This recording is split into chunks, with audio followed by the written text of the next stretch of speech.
So welcome students. Today we are going to cover chapter periodic table and periodic properties. और इसमें आज मैं जो पार्ट कवर करने वाला हूँ वो है सारे बेसिक्स, जिनकी हेल्प से आप आगे के पार्ट्स को अच्छे से समझ सकते हो, अच्छे से फील कर सकते हो। एंड सबसे इम्पॉर्टेंट जो हमारी स्किल है वो है क्वेश्चन सॉल्विंग का स्किल। तो उसको कैसे डेवलप करना है, तो हम लोग बिल्कुल स्क्रैच से शुरू करेंगे। तो यहाँ जो सबसे पहली चीज़ है जिसमें मैं सारे इम्पॉर्टेंट कॉन्सेप्ट्स कवर करने वाला हूँ, वहाँ आपको ध्यान देना है कि कौन कौन से टॉपिक्स आपको अच्छे से आने चाहिए। Before we are going to start this chapter, कौन से टॉपिक्स प्रीवियस चैप्टर से या कहीं से भी आपको आने चाहिए। अगर आप इन सारे पॉइंट्स, सारी चीज़ों को समझते हैं, जानते हैं, तो आपके लिए ये चैप्टर पढ़ना और सीखना काफ़ी ईजी हो जाता है। और सिस्टमेटिकली अगर आप कभी चीज़ों को करते हो तो आपके लिए सारी चीज़ें स्मूथली चलती रहती हैं। तो कौन कौन से की कॉन्सेप्ट्स है, जैसे first 50 elements with their electronic configurations, जिसमें ऑबो प्रिंसिपल, हंट्स रूल, ये सारी चीज़ें क्लियर होनी चाहिए विद ऑल द एक्सेप्शंस, जो भी 50 एलिमेंट्स तक रहते हैं। फिर जो आपका मॉडर्न या आप कह सकते हो long form of periodic table है, उसमें एस ब्लॉक एलिमेंट्स याद होने चाहिए, पी ब्लॉक एलिमेंट्स सारे याद होने चाहिए, all 6 groups, and D block elements at least first 2 rows compulsorily आपको याद होना चाहिए। नेक्स्ट है हमारे पास shape and orientation of all P and D orbitals. ये आप एटॉमिक स्ट्रक्चर में पढ़ते हो, जहां we know that in P subshell there are 3 orbitals, px, py and pz, and D subshell is 5 orbitals, dxy, dyz, dzx, dz square and dx square minus y square. इसके अलावा जो configuration लिखने के rules हैं वो आपको by heart होने चाहिए। आपको इसके लिए लिख लिख के प्रैक्टिस करनी है। पेरेंट्स को इन्वॉल्व करो, आपके टीचर्स को वाइवा दो, अपने पीयर्स को वाइवा दो, सो दैट आपकी चीज़ें इतनी फॉर्म हो जाएं कि जब आप कोई चीज़ पहली बार देखो तो आपका ब्रेन उसकी कॉपी तुरंत रिकॉल करे। तो देन आपने इलेक्ट्रॉनिक कॉन्फ़िगरेशन में एक्सेप्शन में एक रूल पढ़ा था, वो था एक्सचेंज एनर्जी। इसका कॉन्सेप्ट भी क्लियर होना चाहिए आपको। ये अगर आप क्लियर कर लोगे तो आप आगे इस चैप्टर को पढ़ने के लिए रेडी हो। तो सबसे पहले ये चैप्टर किसके बारे में है, तो हमें पता है फॉर लास्ट 2000 ईयर्स हम कई सारे एलिमेंट्स ढूंढते जा रहे हैं। तो initially when we knew about a few elements only, gold, silver, है ना, एंड आयरन, जिनसे हम टूल्स बनाते थे, वेपन्स बनाते थे, है ना, तो इस तरह से कुछ कुछ एलिमेंट्स हमको पता थे। बट धीरे धीरे जैसे जैसे साइंस का डेवलपमेंट हुआ, केमिस्ट्री का डेवलपमेंट हुआ, तो we came to know about other elements also. जैसे पहले हम वाटर को भी एक एलिमेंट मानते थे, बाद में पता चला वाटर कोई एलिमेंट नहीं है, water is a compound. Water is made up of 2 elements, hydrogen and oxygen. So इस तरीके से हमारे पास एलिमेंट्स का एक पूल बनते जा रहा था। तो जो अगर डेटा बढ़ जाता है, अगर चीज़ें बढ़ जाती हैं, तो we have to classify things. तो जब तक हम क्लासिफिकेशन नहीं करेंगे चीज़ों का, तब तक स्टडी करना, सिस्टमेटिकली स्टडी करना, जो हमारी अप्रोच को एकदम रिफाइन कर दे और हमारे रिजल्ट्स को एक दूसरे से इंटरकनेक्टेड बना दे, तो हमने एलिमेंट्स को क्लासीफाई करने की ज़रूरत समझी। तो हम एक लेक्चर में पूरा proper history of the periodic table की कैसे डेवलप हुई ओवर द पीरियड, किस ईयर से किस साइंटिस्ट ने क्या क्या सोचा और किस बेसिस पे एलिमेंट्स को क्लासीफाई किया, तो हम नेक्स्ट लेक्चर वही रखने वाले हैं। तो जो फर्स्ट थिंग है, जो पीरियोडिक टेबल आपने अक्सर देखी होगी, अगर आपने एनसीईआरटी ओपन की होगी तो चैप्टर 3 जो पीरियोडिक टेबल चैप्टर है, उसमें आपको एनसीईआरटी में पीरियोडिक टेबल दी हुई है। तो हम सब ने पीरियोडिक टेबल देखी होगी। So that periodic table is actually long form of periodic table, and in that periodic table we have classified elements in 4 blocks: S block, P block, D block and F block. And simultaneously अगर आप closely observe करोगे तो there are 18 vertical columns. These vertical columns are called groups or families. While और ध्यान से देखेंगे तो the main body of that periodic table has 7 horizontal rows. These horizontal rows are called periods. So the long form of periodic table has 18 vertical columns called groups and 7 horizontal rows called periods. तो ये जो periodic table है ये actually है क्या? तो ये हमने एक एलिमेंट्स को सिस्टमेटिकली अरेंज किया है in the increasing order of their atomic numbers. Systematic arrangement of elements in the increasing order of their atomic numbers. और इस तरीके से ये एलिमेंट्स हमने अरेंज किए हैं बच्चों कि एक ही जैसे प्रॉपर्टीज वाले एलिमेंट्स एक ही वर्टिकल कॉलम में फिट हो जाते हैं।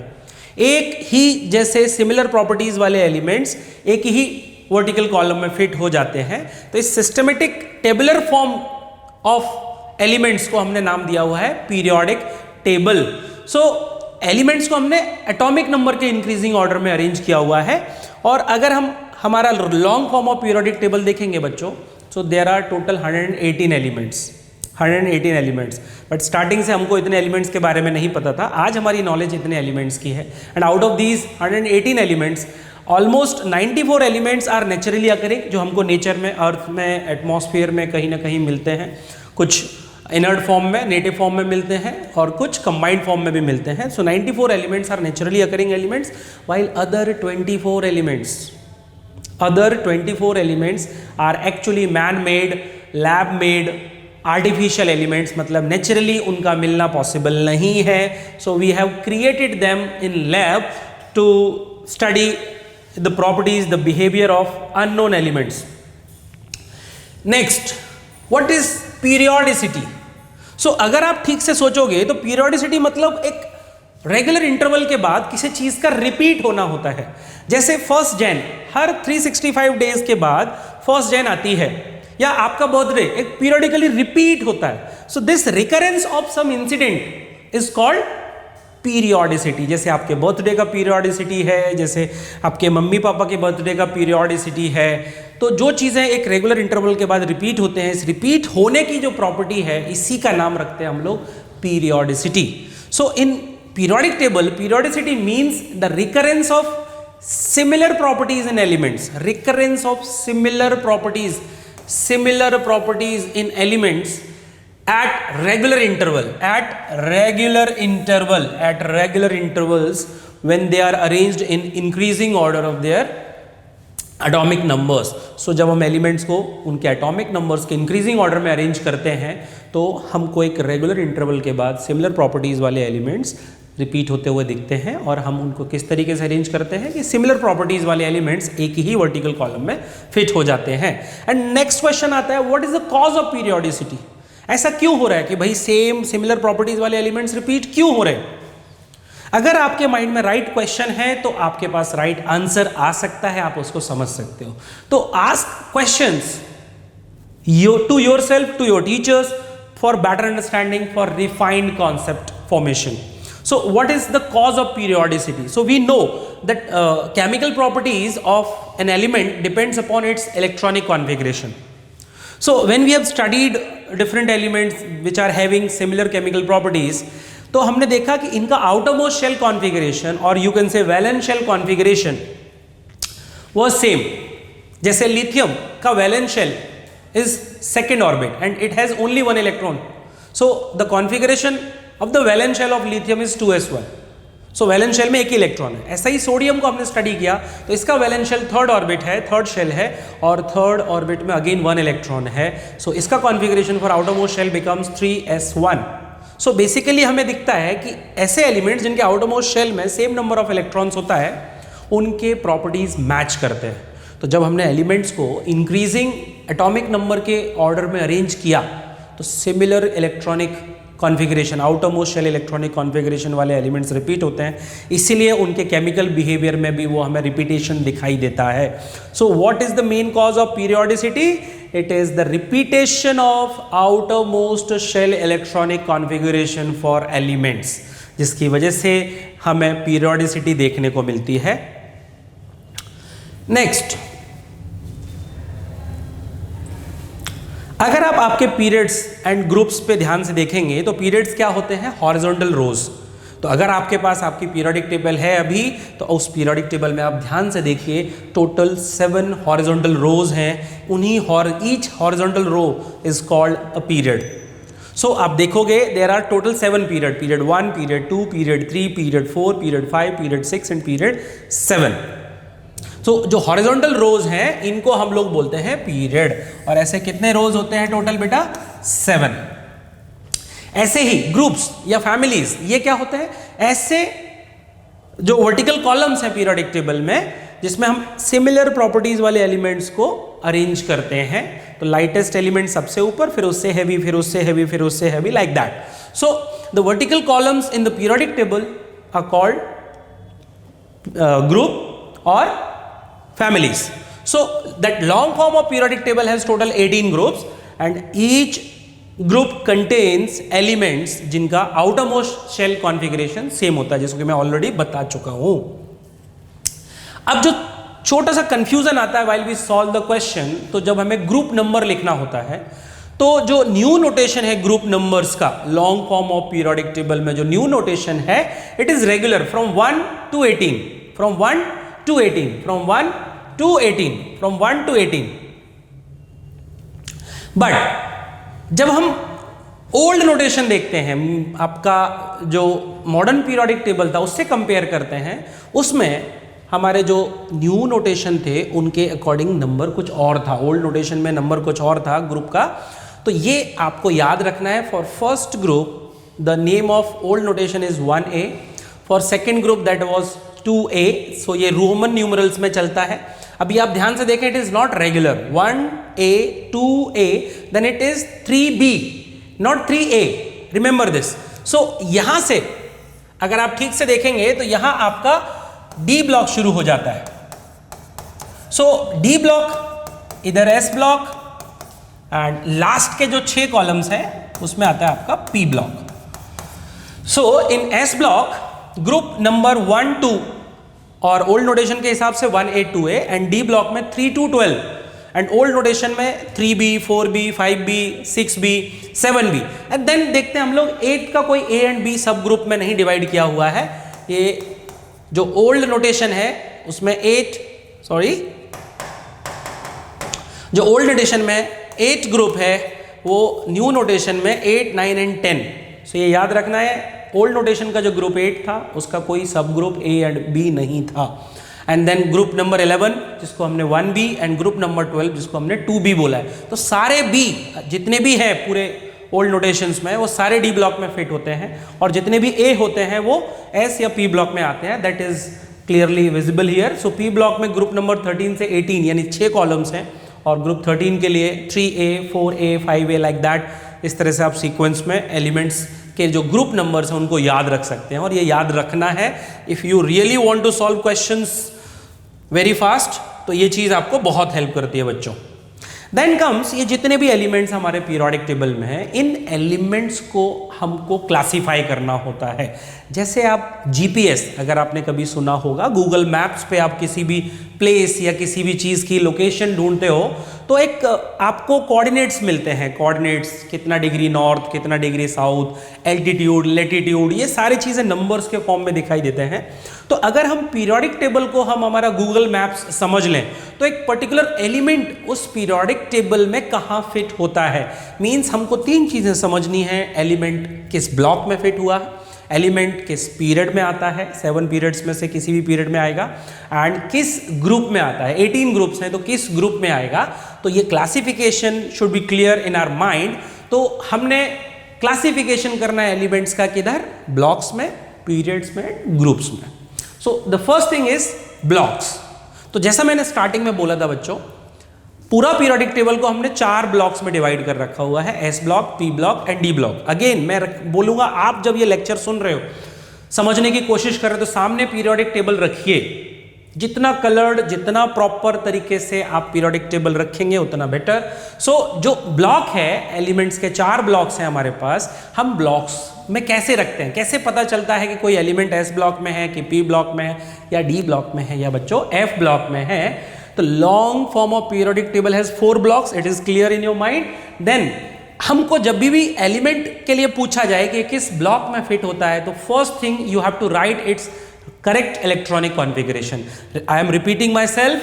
सबसे पहले क्या लिखना है आपको, उस एलिमेंट का correct electronic configuration. And I am repeating again, correct electronic configuration, not the one you have memorised. कभी गलत याद हो जाता है तो उसके अकॉर्डिंग हम क्वेश्चन सॉल्व करने लगते हैं. सो इस चीज से बचिए, मिस्टेक से बचिए. करेक्ट इलेक्ट्रॉनिक कॉन्फ़िगरेशन, जैसा मैंने स्टार्टिंग में बोला that you must memorise first 50 elements. तो 50 एलिमेंट्स और उनके इलेक्ट्रॉनिक कॉन्फ़िगरेशन याद रखेंगे. देन उस कॉन्फ़िगरेशन में हम लिखते लिखते देखेंगे कि जो लास्ट इलेक्ट्रॉन है, लास्ट इलेक्ट्रॉन भरते वक्त किस सबशेल में गया. लास्ट इलेक्ट्रॉन के लिए एक और टर्म यूज करते हैं हम लोग, differentiating electron. Differentiating electron, differentiating electron, ये टर्म रिपीट करना है 10 बार. वीडियो पॉज करिए और पॉज करके इस टर्म को रिपीट करिए, लास्ट इलेक्ट्रॉन और डिफरेंशिएटिंग इलेक्ट्रॉन, लास्ट इलेक्ट्रॉन और differentiating electron. So if last electron is filled in S subshell means that element belongs to S block. If last electron is filled in P subshell means that element belongs to P block. And if the last electron is filled in D subshell, that element belongs to D block. And अगर last electron बेटा F सब shell में भरा जा रहा है तो वो एलिमेंट बन जाएगा हमारा F ब्लॉक का एलिमेंट. तो एलिमेंट का ब्लॉक प्रिडिक्ट करना, आइडेंटिफाई करना is very very easy. Just आपको करेक्ट इलेक्ट्रॉनिक कॉन्फ़िगरेशन याद होना चाहिए. मैं फिर से रिपीट कर रहा हूं, करेक्ट इलेक्ट्रॉनिक कॉन्फ़िगरेशन. तो कॉन्फ़िगरेशन लिखेंगे और देखेंगे कि लास्ट इलेक्ट्रॉन किस सब शेल में जा रहा है. तो अगर last electron S subshell में गया तो S ब्लॉक. मैं रिपीट कर रहा हूं, 10 बार रिपीट कर रहा हूं. ये छोटी सी चीज है जो आपको याद रखनी है. कोई मिस्टेक, कोई गड़बड़ हमारे साइड से नहीं होनी चाहिए. Then comes how to predict the period of an element, कि वो एलिमेंट फर्स्ट पीरियड में आता है, सेकेंड पीरियड में आता है, थर्ड पीरियड में आता है. तो इसके लिए क्या करना है अपने को? इसके लिए अपने को करना है कि जो कॉन्फ़िगरेशन लिखेंगे आप, उस कॉन्फ़िगरेशन में जैसे आप लिखते हैं for sodium we write 1s2 2s2 2p6 and 3s1. So that 3s1, तो अपने को देखना है पूरे कॉन्फ़िगरेशन में हाईएस्ट प्रिंसिपल क्वांटम नंबर कौन सा है. तो आप जानते हो जो 1s2 2s2, इसमें आप जो नंबर बोल रहे हो 1s2 का 1, 2s2 का 2, 2p6 का 2, तो जो फर्स्ट नंबर आप बोल रहे हो before subshell, that represents the number of orbit. So आपको चेक करना है highest principal quantum number, highest principal quantum number, highest principal quantum number, highest principal quantum number in the electronic configuration of that element. So जो highest principal quantum number होता है configuration में, वही उस element का number of period बन जाता है. देन कम्स प्रिडिक्शन और identification of the group of element, identification of group of element. So for the prediction of group, for the prediction of the group आपको check करना है. For the prediction of group सबसे पहली चीज जो आपके mind में होनी चाहिए, आपको पता होना चाहिए कि वो एलिमेंट किस ब्लॉक का एलिमेंट है, वो एलिमेंट किस ब्लॉक का एलिमेंट है, वो एलिमेंट किस ब्लॉक का एलिमेंट है, वो एलिमेंट किस ब्लॉक का एलिमेंट है. तो पहले ये पता करो. तो अगर एलिमेंट हमारे S ब्लॉक का है तो ग्रुप नंबर कैसे पता चलेगा? आपको काउंट करना है number of valence electrons, number of valence electrons, number of valence electrons. So अगर S ब्लॉक एलिमेंट है तो आपको चेक करना है वैलेंस इलेक्ट्रॉन्स कितने हैं, मींस वैलेंस शेल के S में कितने इलेक्ट्रॉन्स हैं. That number of electron becomes the block of that element, sorry that group number of that element. And for P block element आपको क्या करना है? आपको चेक करना है उसके वैलेंस शेल के P में कितने इलेक्ट्रॉन्स हैं. वैलेंस शेल के P में कितने इलेक्ट्रॉन्स हैं, ध्यान से सुनेंगे. For P block element if you want to identify the group number of that element, आपको चेक करना है उसके वैलेंस शेल के P में कितने इलेक्ट्रॉन्स हैं. वैलेंस शेल के P में कितने इलेक्ट्रॉन्स हैं, प्लस कर देंगे हम 12. अभी मैं सारी चीजों के एग्जांपल्स दूंगा, तो सिट टाइट, कॉन्फिडेंस रखना है अपने को. थर्ड, अगर एलिमेंट डी ब्लॉक का है तो आपको क्या करना है? अभी आपको काउंट करना है उसके वैलेंस शेल के S के इलेक्ट्रॉन्स कितने हैं, प्लस पेनल्टीमेट शेल यानी कि n-1d सब शेल में कितने इलेक्ट्रॉन्स हैं. So number of electrons in NS subshell plus number of electrons in n-1d सब शेल, इन दोनों को ऐड कर देंगे, दोनों नंबर ऑफ इलेक्ट्रॉन्स को. You will get the number of group for that D block element. And when it comes to F block element, तो अगर आपको पता है कोई एलिमेंट F ब्लॉक में बिलोंग करता है तो आपको कुछ नहीं सोचना है. By default it is in the third group, third group. And third group का ओल्ड नोटेशन में नेम होता है 3b, third group 3b, third group 3b. Remember this. तो S ब्लॉक के लिए वैलेंस शेल के S के इलेक्ट्रॉन्स काउंट करने हैं. P ब्लॉक एलिमेंट के लिए वैलेंस शेल के P के इलेक्ट्रॉन्स प्लस 12 कर देना है to get number of group. And for D block element valence shell का S plus number of electrons in penultimate shell का D. सो आपको ग्रुप नंबर मिल जाएगा. अब यहां मैं आपको कुछ एलिमेंट्स, कुछ एग्जांपल्स लेता हूं, आप ध्यान से देखिए.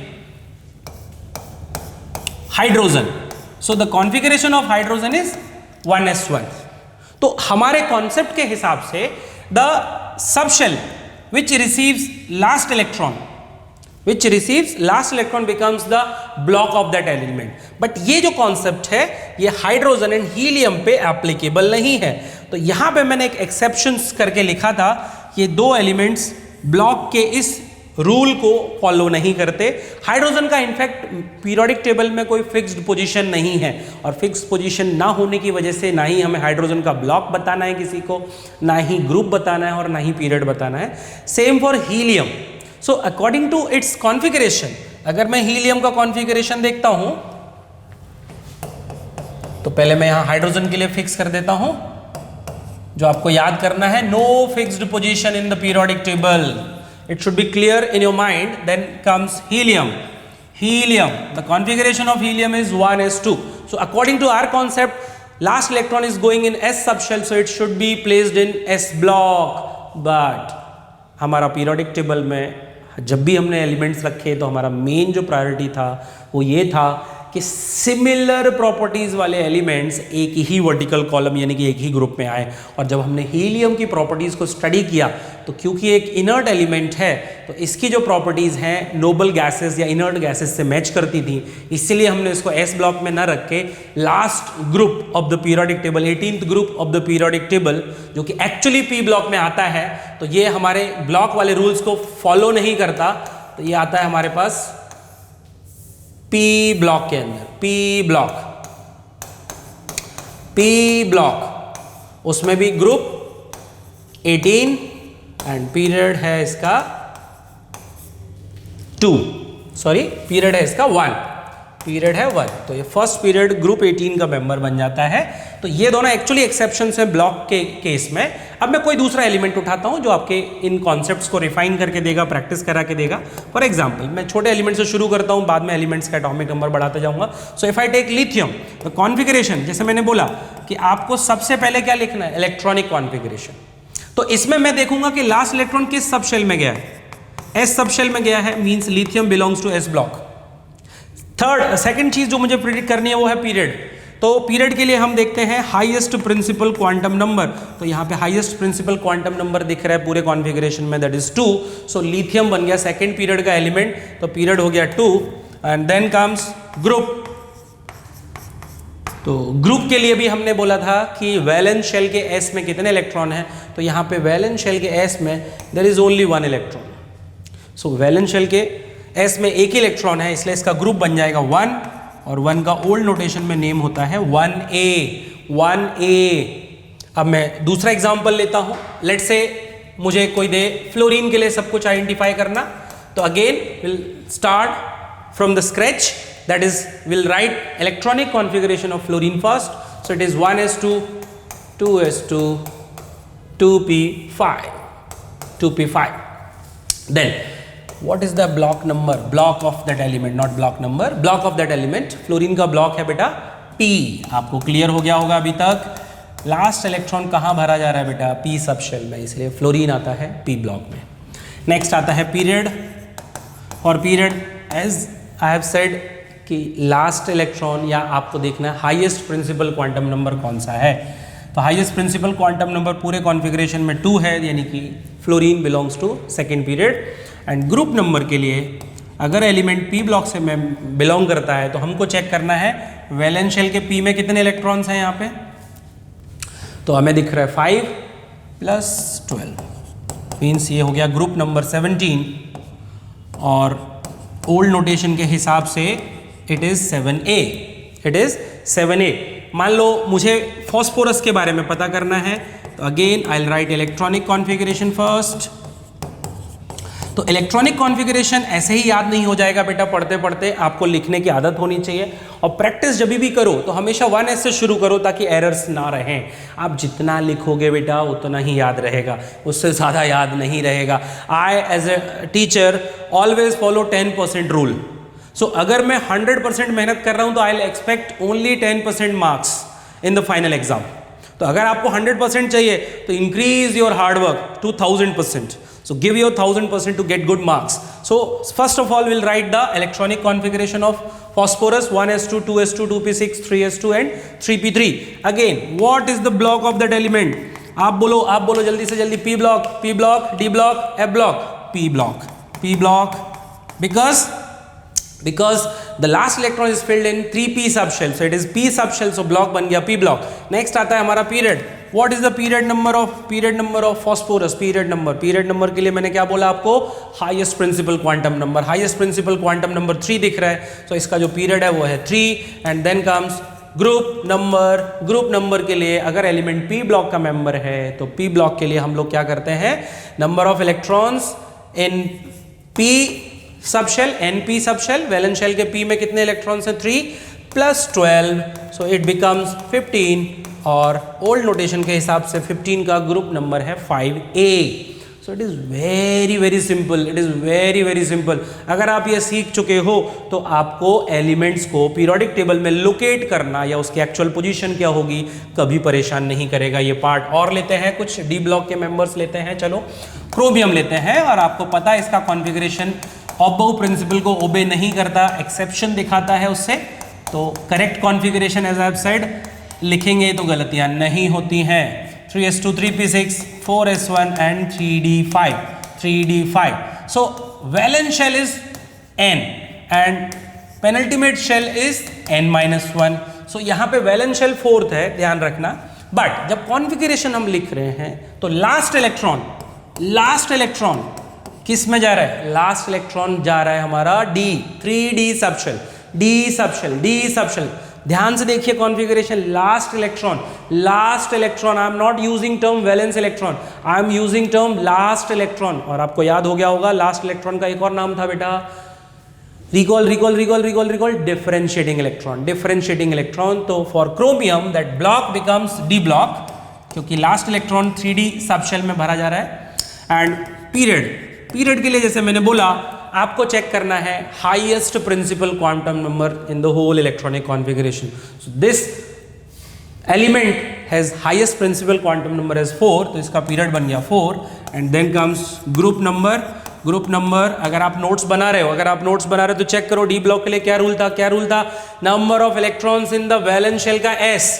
तो मुझे साफ दिख रहा है वैलेंस शेल का s has only 1 electron for chromium, plus n-1d में कितने इलेक्ट्रॉन्स हैं? तो यहाँ पे n-1 का मतलब है 3, n-1d मतलब मैं बात कर रहा हूँ 3d। तो 3d में कितने इलेक्ट्रॉन्स देख रहे हैं बेटा? 5। तो ग्रुप नंबर बन गया 6। और अगर ओल्ड नोटेशन के हिसाब से देखेंगे तो this group number is 6a। Sorry. Then और कोई एलिमेंट उठा लो, लेट्स से जिंक उठा लेते हैं। Again 1s2 2s2 2p6 3s2 3p6 4s2 and 3d10। ये भरने का सीक्वेंस है, तो भरने के सीक्वेंस के हिसाब से लास्ट इलेक्ट्रॉन जा रहा है हमारा डी सबशेल में। तो अगेन ब्लॉक बन जाएगा आपका D block. Period highest principal quantum number यहां क्या विजिबल हो रहा है? 4, सो पीरियड बन गया 4। एंड देन आता है आपका ग्रुप के लिए again will look at the number of electrons in valence shell का s एंड पेनल्टीमेट शेल यानी n-1d का कितना इलेक्ट्रॉन्स है? 2 + 10, ग्रुप नंबर हो गया 12। और ओल्ड नोटेशन में इसका नाम था 2b। So that's how we can identify the group number of any d block element. Now our next topic is general electronic configuration of blocks. So अगर कोई एलिमेंट s ब्लॉक में है तो उसका probable outermost shell configuration क्या होगा, और p block में है तो उसका कॉन्फ़िगरेशन क्या हो सकता है, एंड d ब्लॉक में है तो क्या, और f ब्लॉक में तो क्या। तो ये आपको याद रखना है। तो पहली चीज आपको ये जो नेम लिखे मिलेंगे आपको n-1 n-2, n यहाँ पे वैलेंस शेल या हाईएस्ट प्रिंसिपल क्वांटम नंबर रहेगा इन the electronic configuration, and n-1 उससे अंदर का ऑर्बिट, n-2 उसके भी अंदर का ऑर्बिट। तो जो वैलेंस शेल है उसको हम nth ऑर्बिट, उसके अंदर वाले को n-1 और उससे भी अंदर वाले को n-2। तो ये तो हो गया मैथमेटिकली हमने लिख दिया n-1 n-2। बट क्योंकि क्वेश्चंस फ्रेम करते वक्त अगर वो n-1 n-2 मेंशन करेगा तो it becomes too easy to identify that which orbit is our subject. So वो उसके लिए n-1 n-2 की जगह क्या नेम्स प्रेफर करता है? तो n is the valence shell और आउटरमोस्ट शेल, n-1 जो उसके अंदर का ऑर्बिट है उसके लिए उन्होंने नेम रखा है बेटा पेनल्टीमेट शेल, और उसके भी अंदर जो थर्ड लास्ट ऑर्बिट रहेगी उसका नाम रहेगा पेनल्टीमेट शेल और antepenultimate shell. Ante, not anti, it's antepenultimate shell. और इसके पहले अगर कोई पूछे भाई सर इसके पहले क्या, तो यहां पे कोई नोबल गैस का कॉन्फ़िगरेशन, जो कि आपको पता है कॉन्फ़िगरेशन लिखते वक्त नोबल गैस का कॉन्फ़िगरेशन, जैसे लिथियम का कॉन्फ़िगरेशन कैसे लिखते हैं, नोबल गैस हीलियम का कोर एंड 2s1। अगर मुझे सोडियम का कॉन्फ़िगरेशन लिखना है तो कैसे लिखते हैं, रिकॉल करिए, recall, neon core and 3s1, just like that. तो यहाँ पे नोबल गैसेज रहेंगी कोई ना कोई उसका कॉन्फ़िगरेशन, और उसके बाद नोबल गैस के बाद का कॉन्फ़िगरेशन क्या रहेगा, s ब्लॉक के लिए ns1 और 2 इलेक्ट्रॉन्स, p ब्लॉक के लिए ns2 np either 1 either 2 और 3 और 4 और 5 और 6 electrons. And for d block valence shell के s में अगर कोई एक्सेप्शन नहीं है तो 2 इलेक्ट्रॉन्स, और अगर 2 से कम इलेक्ट्रॉन्स ns शेल में आपको दिख रहे हैं मतलब वो एक्सेप्शन दिखा रहा है ऑफ बोह प्रिंसिपल से, तो आइदर 0 इलेक्ट्रॉन्स भी हो सकता है एक्सेप्शन में और 1 भी हो सकता है। 2 0 ns0 सिर्फ पैलेडियम में देखने को मिलता है, एटॉमिक नंबर 46, एंड n-1d मतलब पेनल्टीमेट का d जो रहेगा उसमें 1 to 10 इलेक्ट्रॉन्स रहेंगे। And for f block valence shell का s is fully filled ns2, फिर पेनल्टीमेट शेल का जो d है n-1d उसमें आइदर 0 इलेक्ट्रॉन्स रहेगा और 1 इलेक्ट्रॉन रहेगा, एंड देन n-2f यानी कि प्री पेनल्टीमेट और एंटे पेनल्टीमेट f सब शेल में 1 से लेके 14 इलेक्ट्रॉन्स रह सकते हैं। तो ये जो कॉन्फ़िगरेशन वाला पार्ट है it should be clear in your mind for any element belongs to any particular block, उसका पॉसिबल कॉन्फ़िगरेशन क्या होगा। तो अगर आप PYQs को सॉल्व कर रहे हैं, NCERT को सॉल्व कर रहे हैं, या कोई भी सोर्स आप सॉल्व कर रहे हैं, कोई भी बुक रेफरेंस बुक आप सॉल्व करते हैं, तो यू विल सी कि इस तरीके के कॉन्फ़िगरेशन पे बेस्ड क्वेश्चंस आपको बहुत सारे मिलते हैं। नाउ आवर नेक्स्ट जो बेसिक कॉन्सेप्ट है, बहुत सिंपल कॉन्सेप्ट है, वो है IUPAC नॉमेनक्लेचर ऑफ एलिमेंट्स जिनका एटॉमिक नंबर 100 से ज़्यादा हो। आई रिपीट, 100 से ज़्यादा, यानी कि 100 को इंक्लूड नहीं करना है, 101 ऑनवर्ड्स आपको एलिमेंट्स के लिए IUPAC नॉमेनक्लेचर उसका सिस्टम क्या है वो पता होना चाहिए। और ये क्यों हमने बनाया, क्योंकि मोस्टली जो एलिमेंट्स थे आफ्टर 90 एटॉमिक नंबर वो आर्टिफिशियल थे, और क्योंकि हमें इनिशियली एलिमेंट्स नहीं पता थे तो IUPAC ने उनके एक सिस्टम बना दिया नेमिंग करने का, और वो नेम्स के अकॉर्डिंग एलिमेंट्स को वहाँ प्लेस कर दिया। दो उस टाइम पे वो एलिमेंट्स नहीं थे, और आज भी हमको पता है दे आर आर्टिफिशियल एलिमेंट्स, हो हमने वो एलिमेंट्स थोड़ी देर के लिए एग्जिस्ट कर सकते हैं, बाद में वो क्योंकि उनका हाफ लाइफ बहुत कम होता है तो डिसअपियर हो जाते हैं, डिसइंटीग्रेट हो जाते हैं। सो वो जो 100 से ऊपर वाले एलिमेंट्स हैं वो बाद में मिले, हमने बनाए लैब में, बट हमने उनके नेम्स IUPAC ने नेम्स पहले डिसाइड कर लिए। तो नेमिंग के लिए जो सिस्टम है वो बहुत सिंपल है। तो फर्स्ट थिंग, ये जितने भी नंबर्स दिख रहे हैं उनका नेम्स याद रखना है। For 0 it is NIL, NIL, for 1 it is UN, UN, and for 2 it is bi, BI, for 3 it is tri, TRI, for 4 it is quad, QUAD, for 5 it is pent, PENT, for 6 it is hex, HEX, for 7 it is sept, SEPT। Clear होना चाहिए अपने को, और repeat करिए आप इस चीज़ को, कई बार रिपीट करिए, चाहो तो आप वीडियो पॉज करो फिर रिपीट करो, और नोट डाउन भी कर लो अगर पॉसिबल है। आप लेक्चर देखते देखते आप कोशिश करो कि आप नोट्स भी रेडी करो। नोट्स जितना अच्छा होगा रिवीजन उतना ही सिंपल होगा, नोट्स जितना अच्छा रिवीजन उतना ही अच्छा, ध्यान रखिए। सो अगर 8 है तो इसके लिए नेम है ऑक्ट, OCT, एंड अगर 9 है तो इसके लिए नेम है ENN, N। अब IUPAC नेमिंग कैसे करना है, जैसे मैं फिर से रिपीट कर रहा हूं, 100 का नहीं लिखते, 101 ऑनवर्ड्स लिखते हैं हम लोग। तो 101 के लिए नेम कैसे लिखते हैं, ध्यान से देखिए, मैं अलग अलग कलर कोडिंग यूज कर लेता हूं बेटा। सो पहला डिजिट है 1, पहला डिजिट है 1, तो इसके लिए हम लिखेंगे, जो 1 का हमने नेम लिखा हुआ है UN, UN, इट्स नॉट उन, इट्स UN। देन 0, 101, तो 0 के लिए हमने नाम लिखा है NIL, NIL, UNIL, अनिल नहीं, UNIL। और फिर आ गया हमारा 1, तो इसके लिए हमने लिखा है UN। तो बेसिकली आप समझ गए होंगे हमने क्या किया, जो डिजिट्स दिख रहे हैं 101, इनके ये जो नेम्स है वो लिख लिए मैंने, UN, NIL, UN, और इन द एंड हम लोग ऐड कर देंगे एक suffix, that suffix is em. So this is the IUPAC name of element जिसका एटॉमिक नंबर है 101, अनिल अनियम, अनिल अनियम। ऐसे ही 102 वाले के लिए क्या करना है बेटा, अनिल 2 है तो 2 के लिए हम लोग नेम यूज करते हैं बाय, बाय, अनिल बाय।